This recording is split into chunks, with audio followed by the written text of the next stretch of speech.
Adar is a month of opposites. It's a month that turns things over from one extreme to the other extreme. This is another operation of nature.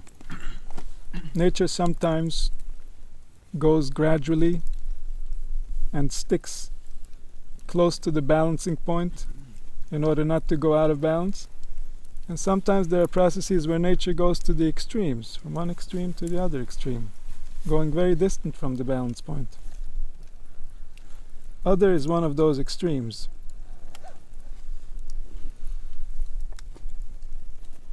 Haman thought it will be successful for his plan to wipe out Klal Yisrael because Moshe Rabbeinu passed away that month. And yet also Moshe Rabbeinu was born on that same day.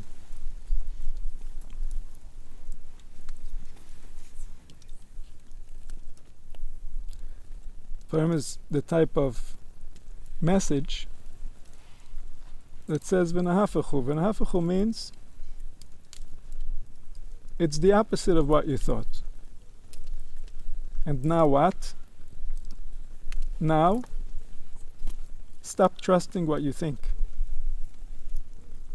What you think is not what's deciding. What you think is meant to be complementary to what's taking place.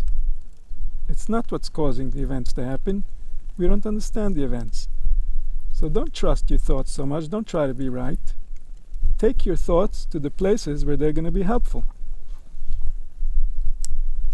You gain nothing by being right and knowing that things are wrong unless you take that to somewhere where things become better.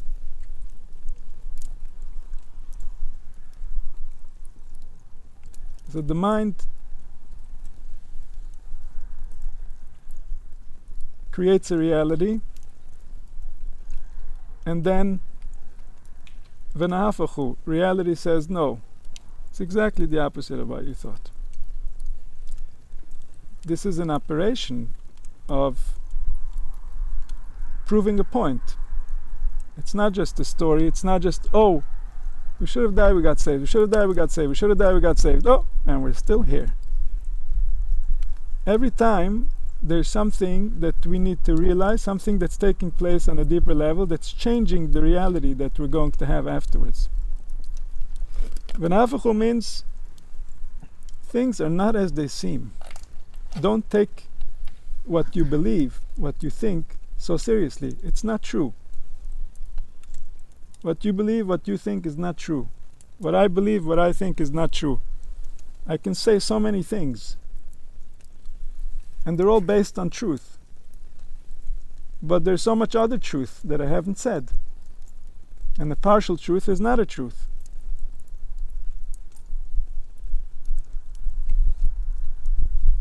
A partial truth is even worse than a complete lie. Much more dangerous.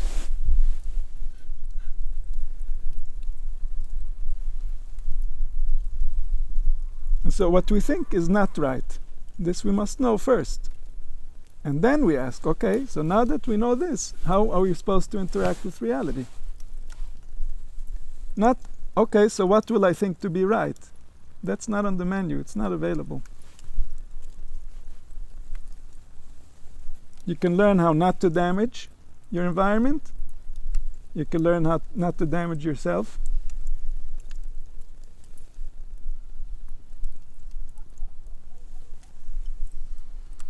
And then reality will reveal itself, just like it does to everyone. However, if we get damaged, then as reality gets revealed, we start twisting it into what it's not.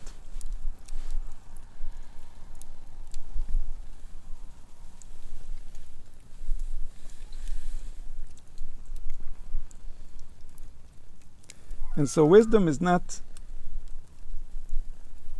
to know the truth. To know the truth, this is not the nature of a mind.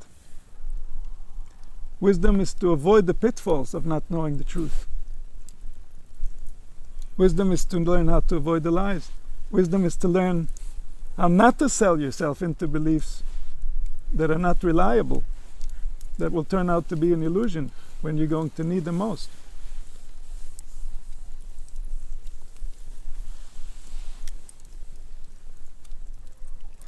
There's a real guarantee we have in life, and this we all have, that whatever happens, there's a perfect system, there's a perfect design. You will get exactly what you deposit. Every effort, every suffering, every difficulty, measured exactly. Every breath, as difficult as that breath was, will be measured exactly. This is guaranteed. And everything will turn out a certain way. This is the nature of life. We can observe it. We don't just have to trust, we can observe how life works and how the different attributes end up giving the people exactly what they invest. And even beyond. If you are what you are, if you behave the way that you behave, expect that in the world of the angels, where everything is accurate, you will get exactly what you deserve. What you've created is yours. Nobody will take that away.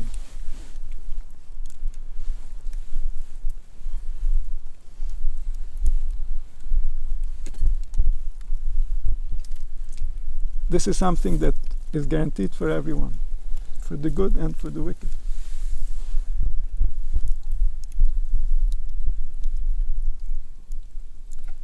But to know what's taking place, to understand why it's happening, to be able to tap in to the wisdom in a way where we're doing it together. While he's doing it, I know what he's doing. This is not available yet. This is not a download that you will find. This hasn't been available. Even Moshe Rabbeinu hasn't had it. They all may do somehow. They did very well. But without this capability, this is something we need to give up front.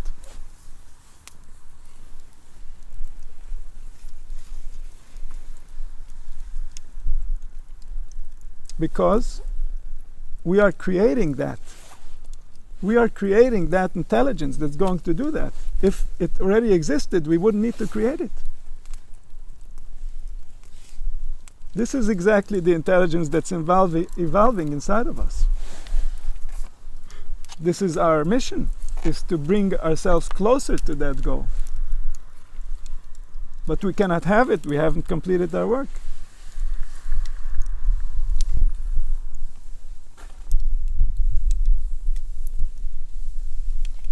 When the work will be completed, everyone will get. What will they get? They get to be the part of the completed that they finished. They already are that. Each one of us is potentially the entire completion of everything together. Each micro represents the entire macro. All the details. From the first moment that the world originally came out from what we would describe as nothingness, and really is more like everythingness, and it came forward and became us, every child, every infant has gone through the exact same process in order to come here. If they wouldn't go through that process, they wouldn't know how to be here. You can't just suddenly be here. You have to be prepared with everything that happened till here in order to be here. We've all been prepared. It took 9 months just to prepare the hardware.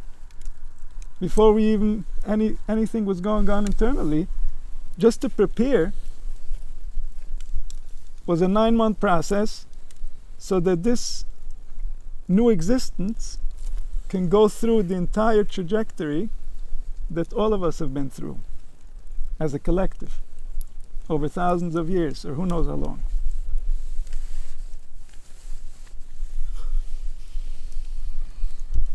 And so when the child comes out, it comes out fully evolved. Fully evolved meaning that it received all the updates. All the different organs have the specifications that are required for the level we're on now.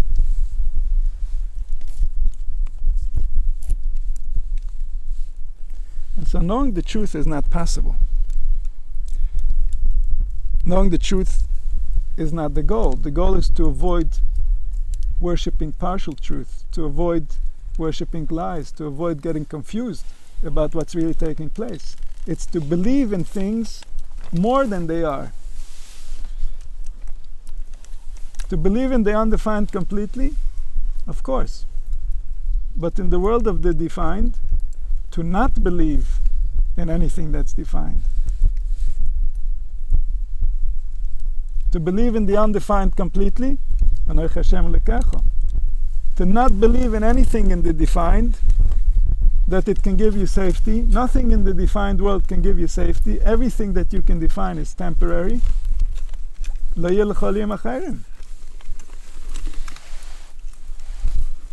If you feel safe because of something temporary, then you're not really safe. It's even worse than if you don't feel safe. If you don't feel safe, you might eventually find safety. If you feel safe for the wrong reason, you're not safe and you're not looking for safety.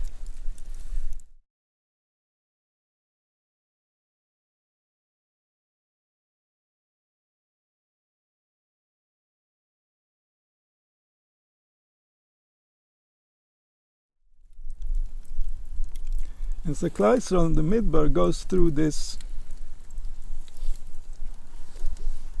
extreme shift from the highest high to the lowest low.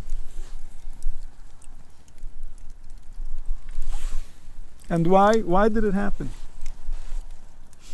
What was driving this catastrophe? The catastrophe that we're still paying for. What does it mean we're still paying for? It means that we didn't get back to feel the way that we felt before that event. It never returned.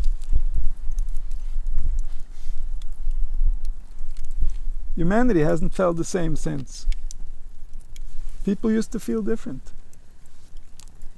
People used to know different. People used to be able to access their own power differently.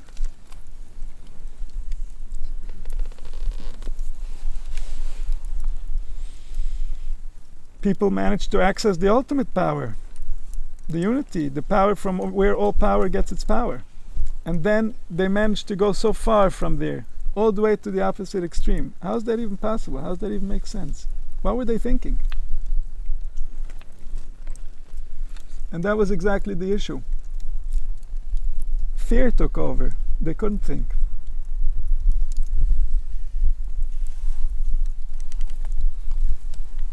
Moshe Rabbeinu didn't come back. Those who believed in Moshe Rabbeinu and they didn't believe in the undefined, they were lost. It was working so well. He was making miracles. He was showing them that the undefined is more powerful than anything defined. Everything was going as planned, except they only believed it while they could see it. They only believed in the defined.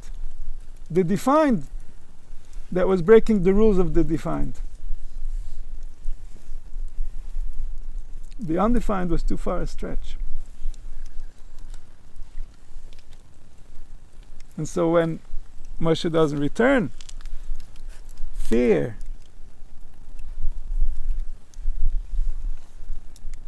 Fear, that's what was driving. We still haven't overcome that fear. We're still just as afraid as of the undefined. We have different definitions. We've moved on to all kinds of distractions and interpretations that nobody would have dreamed of in those times.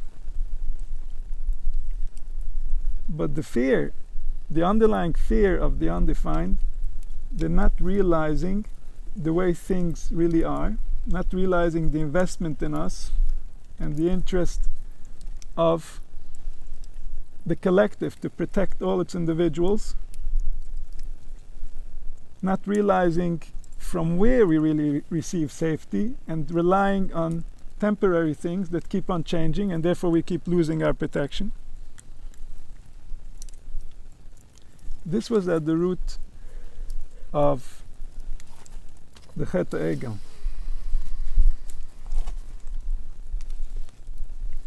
The Chet HaEgel meant going back to Egypt. Egypt had rituals to keep us safe. Now there's no leader, there's no rituals, we don't feel safe. We're not feeling it.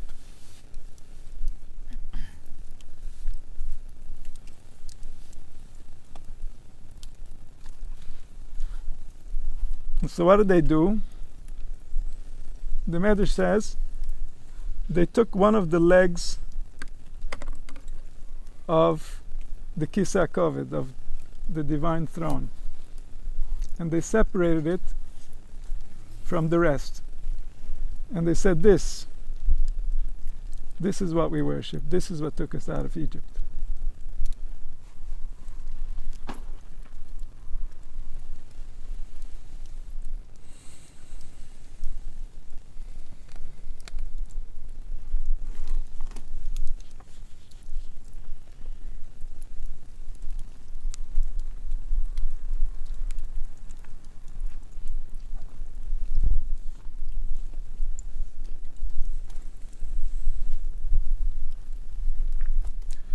The spirit interacts with the human body, and it creates an interaction with reality. This interaction has a specific nature, has a form of how it comes out and what it's capable of. Even though the options, the possibilities are unlimited, it's still taking place in a very specific way. And once an option is chosen, it's very limited. It's extremely limited. It's exactly this. This, like for example, the experience you're having this moment. This is what it became. Of all the potentials and possibilities, which are unlimited, to the power of unlimited, beyond anything we could even imagine, and yet here it is, extremely limited. This. And even this, even while it's limited, is still unlimited with the interpretations that I can give it. What is this? And yet, it's just this, it's nothing else.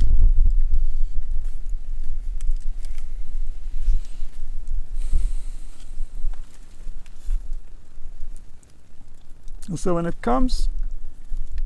the Shekhinah, when the divine presence enters the world, it enters in one of four directions. Four angels called Machnois Shechina, Michal to the right, Gavriel to the left, Uriel to the front, Rafal behind. Each one of these is representing a manifestation of the united spirit to become a specific spirit. These four represent the four elements. Water to the right, fire to the left, air in front, and earth behind.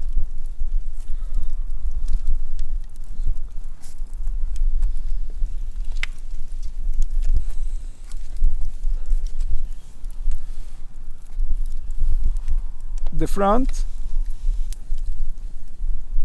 and the back. The front represents learning something new, discovering something. Uriel represents the power of wisdom to give light to our spiritual path. Uriel means the light that's shining on my path is a divine light.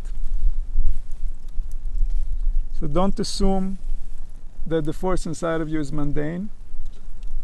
The force inside of you is a divine light. That's what has the name El attached to it.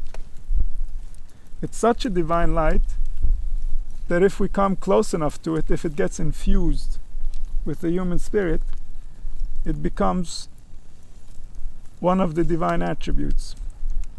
called Tiferet. Yaakov, Yisrael, was a kisei, was a seat to this attribute. So this machane, this group of angels, are the vessels through which the divine attribute will manifest. So if it comes forward, it's light on the path, it's new discovery. Behind is Refoil, the healer. Behind is where we digest and unite all the different energies. This is why ahead of us is called Mizrach, from where shines the light. Behind us, Ma'arav, where all the lights get mixed together.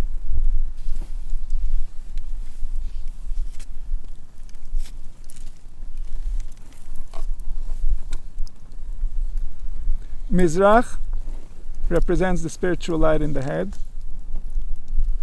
Ma'arav represents the light of the emotions in the heart, digesting the information that's coming in from the brain. So this is why it's always said that the Shekhinah is in Ma'arav, and the Shekhinah is represented as the being that dwells in the human heart. That's where she reveals her intelligence.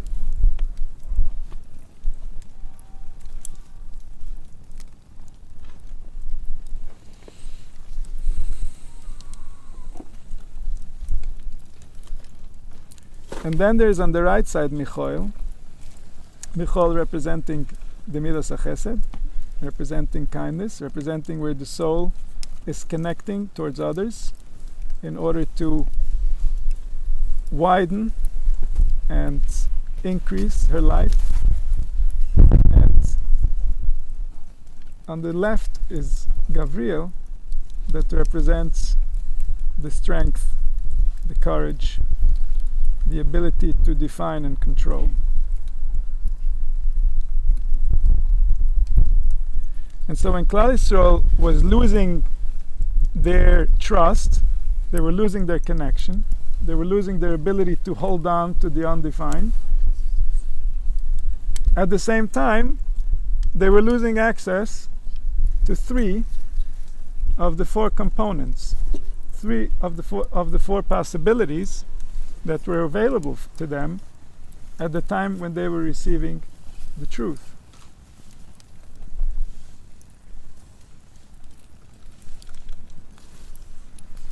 And so what they were looking for in order to find safety was more definition, more specifications, more of a burden to carry, so that will make them feel safe. The fact that they were free was suddenly intimidating them.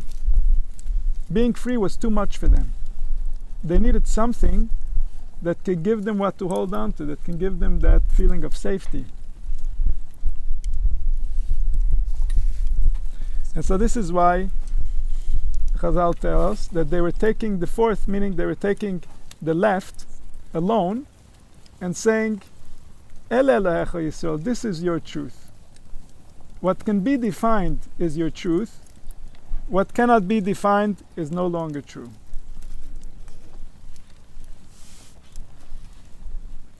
And by doing that, they separated themselves from the source of life. And so Moshe, that was on the mountain, learning directly from the undefined, suddenly lost all his power.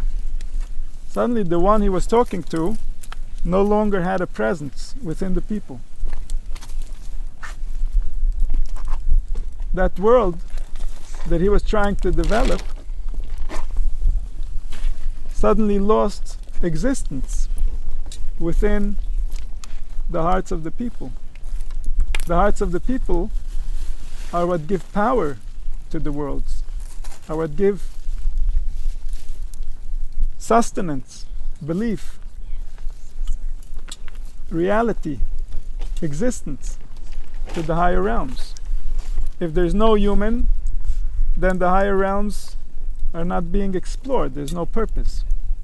It's like creating the entire habitat of the earth and not creating any animals or people to walk on them. The same would be if the higher worlds, the worlds of perception, are not inhabited by human souls, then it's like they were created for nothing. There's no purpose. They don't have a purpose in and of themselves because there's no choice, there's no movement. It's all him. It's all his design. It's all his concept. The only place where there's movement is where there's a potential for other. There's a potential for other within us.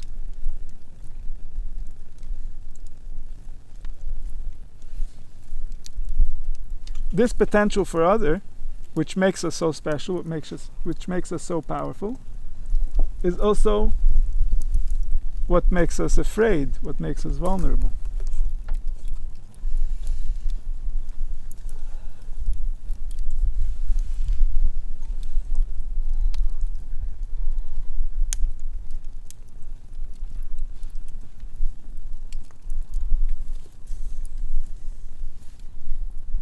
As a Klal Yisrael went from being so close to the undefined to being so afraid of not having anything to hold on to. And that's when they started missing Egypt. At least in Egypt, we knew what we were up against. We knew what we were dealing with. Here we're just afraid and we don't even know what we're afraid of. We just don't have anything that we can hold on to. There's no definition. There's no person, there's no leadership. We don't know what's coming, we don't know what's going, we don't know where. And therefore, what was their conclusion?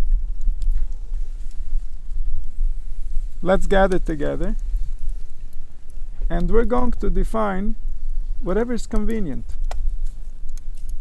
The undefined is not accessible. And within that statement is hidden the undefined we're no longer afraid of. We're more afraid of the defined than the undefined.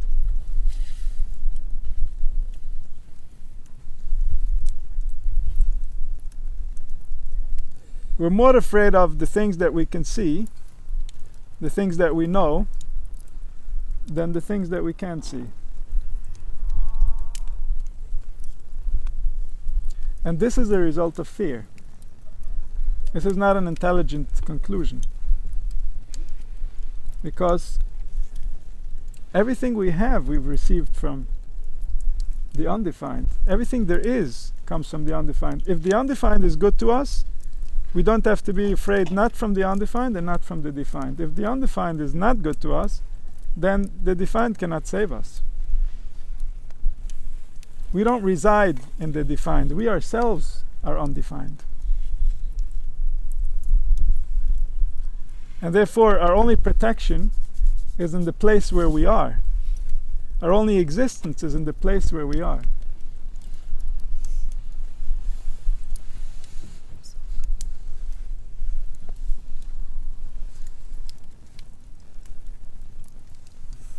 And so, if we identify as the body, we become defined. We imagine ourselves as defined. And therefore we're afraid of the defined. If we realize that we're not the body, then the defined cannot protect us. There's nothing in the world that can really protect us because the place where we are is not accessible from this world.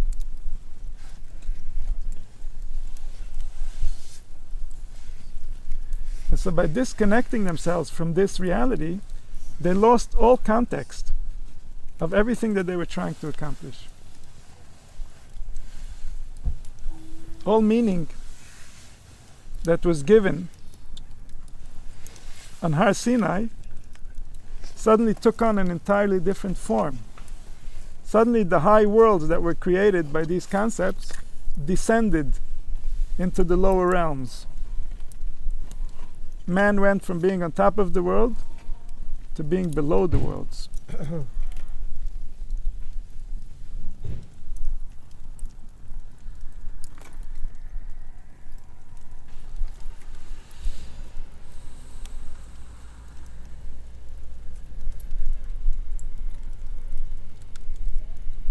So this tikkun started from then. This process of correcting the way that we interact with life, so that we realize the nature of the divine, so that we realize how life really happens, so that we realize where and from where we need our protection. This was the beginning of an entirely new process, a new process that almost didn't happen. If not for Moshe's insistence, then this was severe enough of a failure within the human biology that it almost wasn't worth saving us anymore. It was almost easier to just start over. And yet here we are. We've been hard at work for a very long time. And the question remains, do we understand our predicament? Can we appreciate? Are we mature enough, are our organs mature enough to appreciate the predicament we find ourselves in?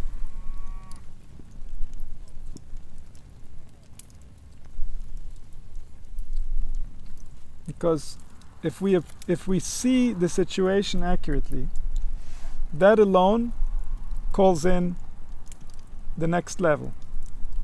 When we see the issue, when we see the problem, then the spirit world responds with what happens next. If we haven't seen the problem, then we're not calling in the response. So simply appreciating reality for what it is the antidote to everything that's wrong with it. Everything that's wrong with it will heal if we see it. If we see it for what it is. As long as we are denying it, or encouraging it, or interacting with it in a way that's inaccurate, we're keeping it broken. We're not allowing it to heal.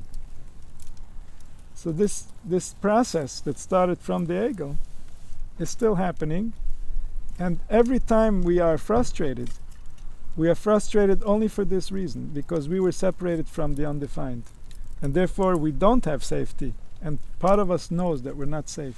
Part of us knows that things can happen where it would be revealed how little we really trust the undefined. When this will come to its conclusion, when this process will finally conclude, so then we'll be able to look at reality in a way that doesn't awaken any fear. Fear, at its core, is a lack of trust in the design. And usually, the reason we don't trust the design is not because of the design, it's because of human behavior. So we took human behavior and we're questioning the integrity of the design based on human behavior.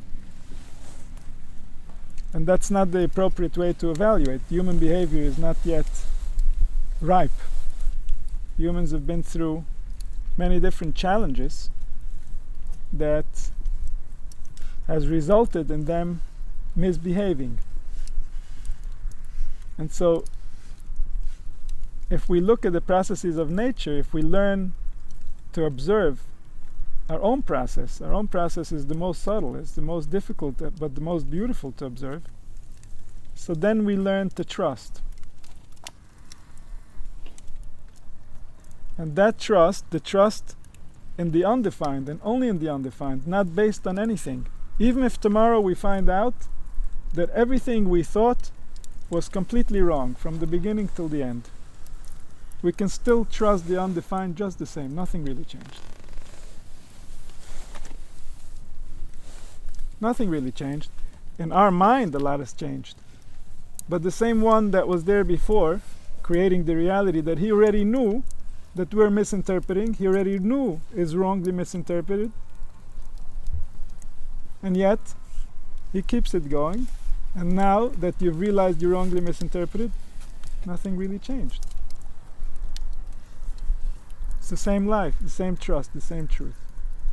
It's not our beliefs that should cause us to trust the undefined. Our beliefs are not permanent. It's a realization within our nature that needs to reveal itself. That we know that we are part of that. That's who we really are. We're part of the same being that made everything. And that's our safety, and that's not definable. It's not something that's based on any conditions. It's not something anyone can take away from us.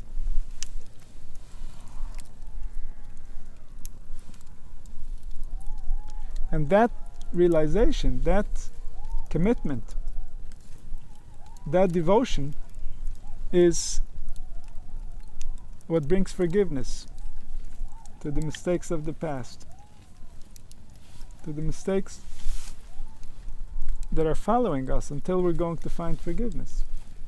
Because otherwise, if they won't follow us, then we would lose out on the good we had before forever. So in order for us to still be connected to the good, our mistakes follow us until we correct them, so that we can have that good back. That good is also known as our own soul. All good is our own soul. All good is just revealing parts of your soul. There's no other good. Any form of good is how much of your soul can it give to you. That's the nature of the good. Sometimes we'll have leverage from outside that's going to help us awaken a desire, awaken an emotion, awaken a sensation. But nevertheless, why is it good? It's good because it gives us back our soul. Why is the Yetzer Hara bad? Because it takes away our soul. The Malach HaMaves, whether it's the last final blow or it's all the little blows on the way, it's the same angel, the same force that takes away the openness, the enjoyment of the soul.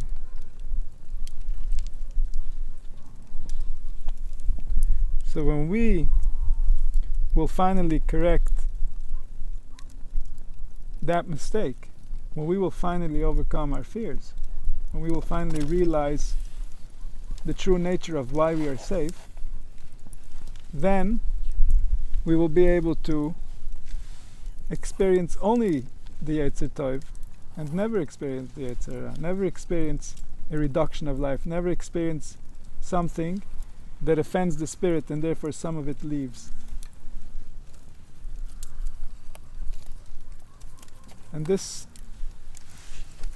is the goal, this is the purpose.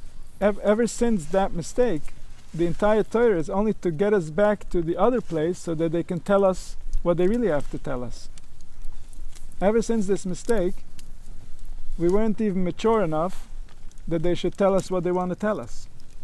They're only telling us what can help us fix our mistake, so that then they can tell us. That's the Luchas Shniras. The Luchas Shniras are different than the Luchas Rishonos in the sense that it's entirely different Torah. It's an entirely different face to the message that was being received.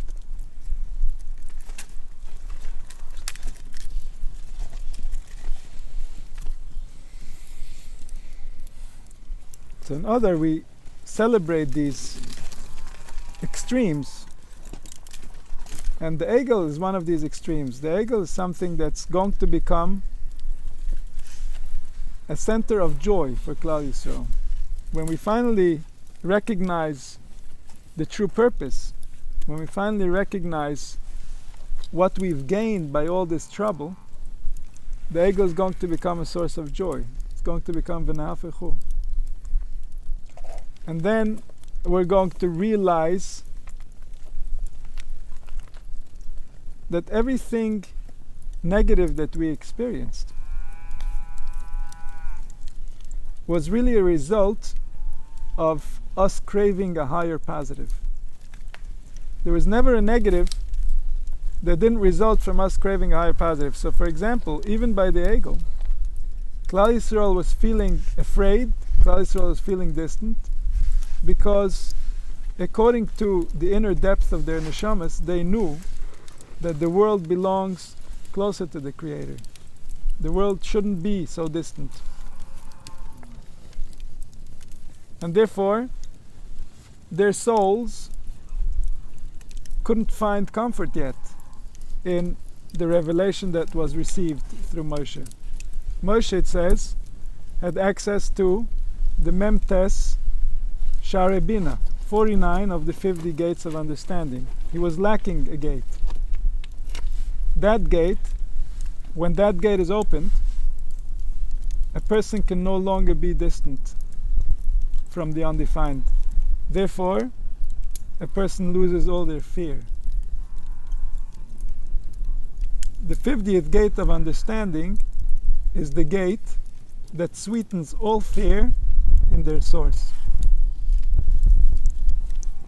It's the experience where the one who is afraid realizes that he's only afraid for his soul because he loves his soul so much.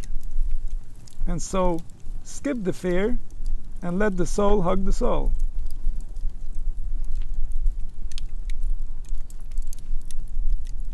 And so this realization that the Baal Shem Tov calls to be meyached yira with noira, to be meyached the fear with the one it's afraid of, to unite at the source the one who is afraid with the one he is afraid of. This gate was not opened by Moshe. This gate was not revealed to Moshe, because Klal Yisrael wasn't yet ready to go in to that level without any protection, because, as we can see, they still had within them some elements that could be manipulated, that can go in the wrong direction, that can turn against the source. If they would go into the 50th gate while in their condition, then even if they were to do wrong, they would no longer be punished for their actions. The beginning of punishment is to come down to the lower worlds. To come down to the lower worlds requires fear. So one who has lost fear, one who has entered this 50th gate, can no longer be dragged down into the lower worlds, can no longer be dragged down into the lower worlds, can no longer be punished.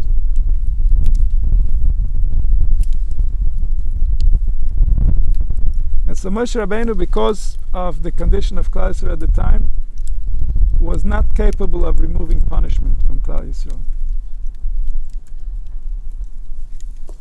Temporarily it was removed, but because the 50th gate was not revealed, the fear could still come back. When the fear comes back, the lower gates become available.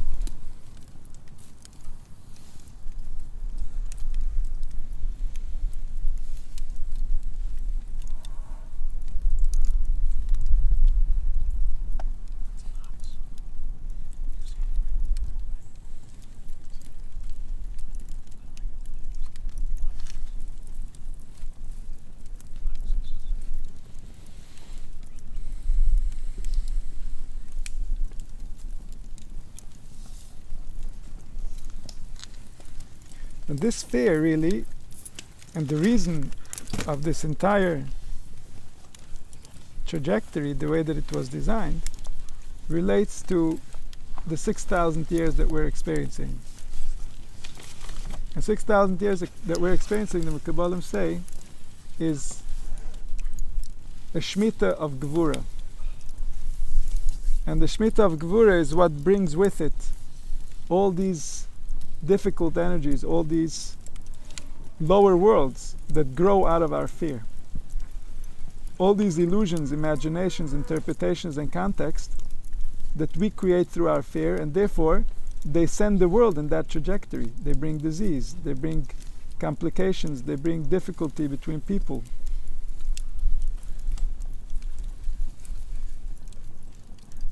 And so all this is part of our development, our evolution. But this is a difficult part. This is a difficult period where humanity is learning about the limits of their unlimited power. And in order to learn about the limits of their unlimited power, they needed to forget their own power. They needed to forget how to access those powers so that they can remember how it feels to be helpless. Feeling helpless inspires us to realize others and to learn how to be kind. If we've always had and we've never felt lack, we can't understand lack. If we would see anyone else who lacks in front of us, we would be annoyed. We wouldn't even want to see lack. We wouldn't understand it. It would just be something that takes us to a lower world. Why would we want to contemplate it? And so in order to become more of ourselves, we needed to first become less of ourselves. How much less? 6,000 years less.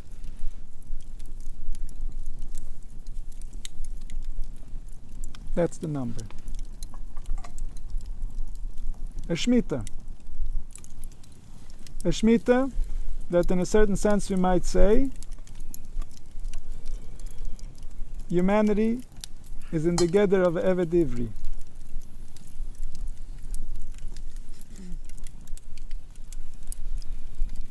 They're serving. They're slaving away. They're serving ideals and purposes that they don't even understand. And all this for a future. They're working for someone. Their work is not going in vain. The pasuk says, Yitzbor, he is collecting. V'layeda mi oisfam, he doesn't know who is collecting behind him. The human beings are collecting. Human beings are creating content, creating context, creating interpretation, and they don't understand who is collecting all these pieces and creating an entire whole. Someone is coming behind you and collecting everything that you're creating and sewing it into the fabric of reality.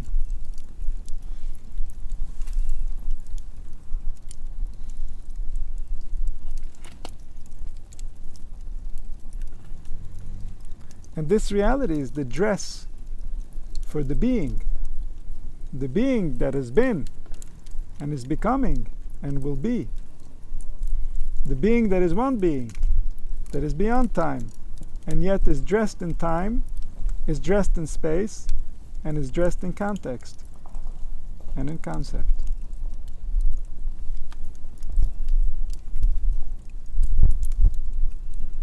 And so this being, the outer portion of this being, is afraid of the inner portions of the being.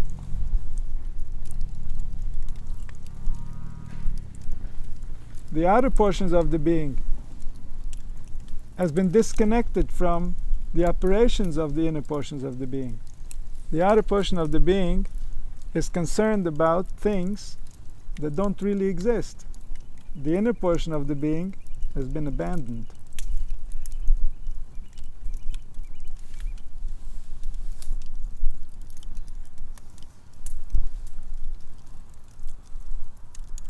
So it's on us to unite all to one. If we do it in perception, if we do it internally, it will happen also externally. We have to teach the spirit how to be, and then it will know. It will not only know in us, it will know in everybody. Everybody's menu is suddenly going to have new options on it if you make a change. That's the nature of the soul. We are all duplicates of each other. We're all constantly updating from each other, consciously and unconsciously. We might have a discussion and consciously receive downloads, or we're not even talking and the realities are mingling.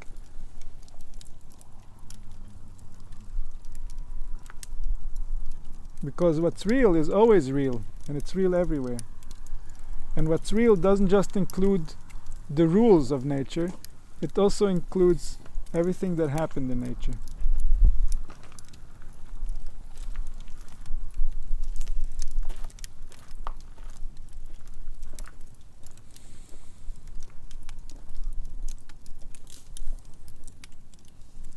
So may we find the light that can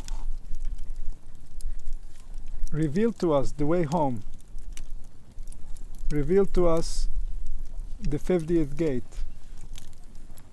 The 50th gate is not information. The 50th gate is a form of experience. It's the experience when things become aligned internally in a way that eliminates fear.